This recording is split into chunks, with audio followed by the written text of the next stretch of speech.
안녕하세요. 5월 11일 목요일 아침입니다. 말씀과 함께 새롭게 여는 소망의 아침을 시작하겠습니다. 프리츠 리데나워는 하나님의 역사는 내 힘으로는 아무것도 할 수 없는 영역에서부터 조용히 시작된다라고 이야기합니다. 창세기 11장 10절로 32절까지 말씀을 본문으로 와요. 소망을 이어가는 믿음의 계보라고 하는 주제로 함께 은혜를 나누길 원합니다. 창세기는 셈의 후손에 대해 두 번이나 언급합니다.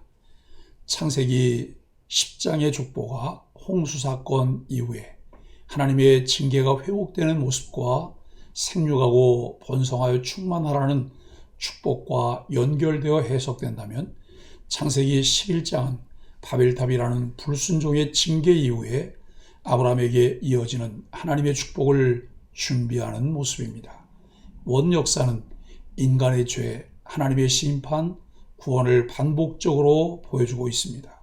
하나님 심판과 구원 사이에는 무엇이 있기에 하나님의 심판은 구원으로 전환될까요? 여기에는 하나님의 후회가 있습니다. 성경은 종종 하나님이 후회하시는 모습을 보여줍니다. 이 모습은 홍수 심판에서 가장 극명하게 드러났습니다. 하나님의 심판이 구원으로 바뀌는 이유는 하나님이 자신의 심판 의지를 극복하시기 때문입니다. 인간이 구원을 가져오는 것이 아니라 하나님이 자신의 의지를 돌이키시는 순간이 바로 구원으로의 전환점이 됩니다. 하나님은 데라의 가족을 부르셨습니다. 하나님의 관심은 노아에서 셈으로, 셈에서 데라를 이어 아브라함으로 이어지는 과정에서 잘 보여지고 있습니다. 하나님의 구속사 이야기로 소망을 이어가는 믿음의 계보에 관심이 집중되어 있습니다.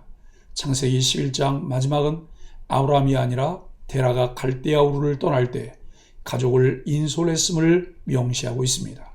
우리는 성경을 읽으며 적지 않게 우리의 선이해에 부합하지 않는 내용을 만나곤 합니다. 우리는 그것을 억지로 끼워 맞추기보다는 오히려 있는 그대로를 인정해야 합니다. 왜냐하면 성도는 성경을 규범 삼아 살아가는 자들로 자기 생각에 성경을 맞추어서는 안 되기 때문입니다. 그런 점에서 성경에서 만나는 낯섦은 우리의 이해가 확장될 기회입니다. 한편 하나님이 아브라함을 부르기 직전 모습은 인상적입니다. 그는 화려함과 성공보다는 좌절하고 방황하는 모습을 보여줍니다. 하나님의 역사는 화려함이 아니라 이와 같은 연약함에서 시작하였습니다. 연약함에서 소망으로 나아가게 하는 힘이 하나님에게 있습니다. 창세기는 족보를 중시하는 책입니다. 절망에서 소망으로 이어가는 믿음의 계보를 이야기하기 때문입니다.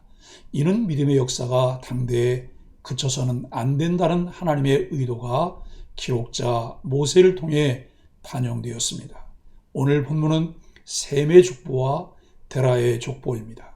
이 기록은 멸망의 역사를 끊으시고 소망의 역사를 이어가신 하나님의 열심을 보여줍니다. 하나님의 일하심은 하나님의 나라와 인류의 구속을 위한 열심이며 우리가 담고 배워야 할 하나님의 성품과 사역의 방법입니다. 10절로 26절은 셈의 족보입니다. 아담부터 노아까지 13대였는데 노아의 아들 셈에서 아브라함까지 13대입니다. 모세는 아담부터 아브라함에 이르기까지 인류 구원의 역사를 위해 택함 받은 자들이 있었음을 소개합니다.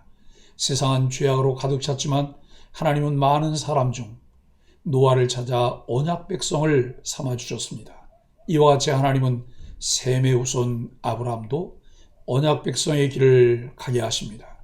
우리의 삶도 마찬가지입니다. 여전히 죄의 영향을 받아 불순종의 삶을 살 때가 많지만 하나님은 끝까지 우리를 포기하지 않으시고 믿음의 계보를 이어가게 하십니다. 셈의 수명이 600년인데 반해 그로부터 8세대 후인 데라는 205년입니다. 인간의 수명은 점점 줄어들었습니다. 이는 홍수 이후에 지구의 환경이 변하여 인간의 수명에 영향을 끼쳤음을 암시합니다. 그러나 이렇게 인간의 수명에 제한을 주신 하나님은 또한 그리스도를 통해 영원한 생명을 주시기도 합니다. 성도는 이 땅에 사는 동안 주님 안에서 영적으로 풍성한 삶을 살 수 있습니다. 또 이 땅에서의 수명이 다한 다음에는 하나님 나라에서 영원한 생명을 누릴 소망을 가지고 있습니다. 셈의 족보는 함의 족보에 비해 매우 단순합니다.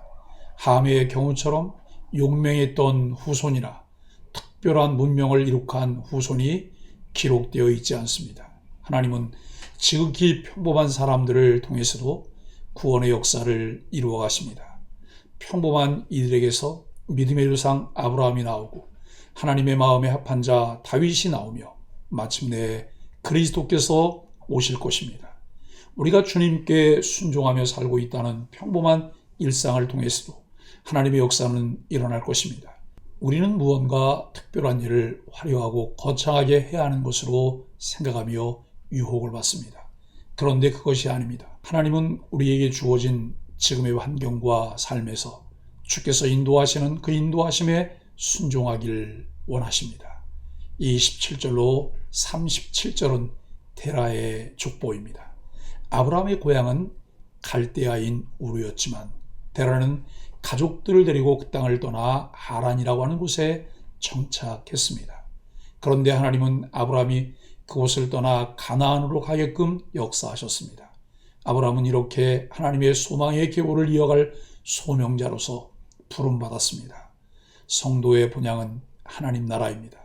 그것을 증거하며 다른 이들을 소망의 계보로 이끄는 것이 우리의 사명입니다. 모세는 사레가 임신하지 못해 자식이 없었다고 소개합니다. 이는 사레의 부림을 통해 하나님의 전적인 은혜와 계획이 이루어질 것임을 암시하는 표현입니다. 사레 개인에게는 부림의 기간이 얼마나 큰 고통과 슬픔의 시간들이었을까요? 하지만 결국 그 시간들은 하나님의 도구로 그녀가 쓰임받기 위한 준비의 과정이 되었습니다. 이처럼 하나님은 현재의 고난을 장래의 영광으로 바꾸시며 우리의 연약함을 통해 큰 역사를 이루십니다. 아담에서 노아로 그리고 셈에서 아브라함으로 이어지는 소망의 계보는 궁극적으로 예수 그리스도까지 이어집니다. 아브라함 이후 예수님까지 이어지는 마태복음 1장의 족보를 관심 있게 살펴보십시오. 소망을 이어가게 하시는 하나님의 섭리를 잘 볼 수 있습니다. 사랑하는 소망의 가족 여러분, 아무도 짐작하지 못할 하나님 나라의 계획이 시작되었습니다. 한 가문을 통해 시작된 족보가 온 땅에 하나님의 백성을 포함시키는 놀라운 계보가 됩니다. 진정 우리의 가정과 교회 공동체를 통해서도 온 땅을 향한 하나님의 부르심의 계획들이 이루어지기를 바랍니다.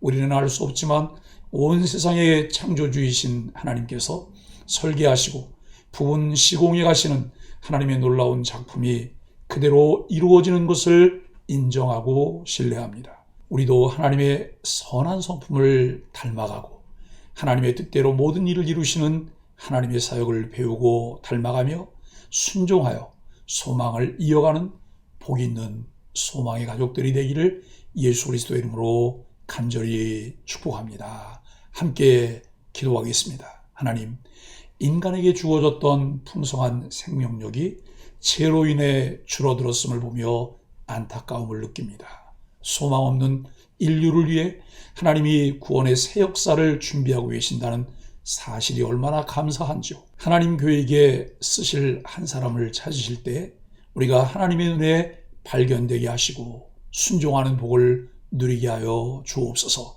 예수님의 이름으로 간절히 기도합니다. 아멘.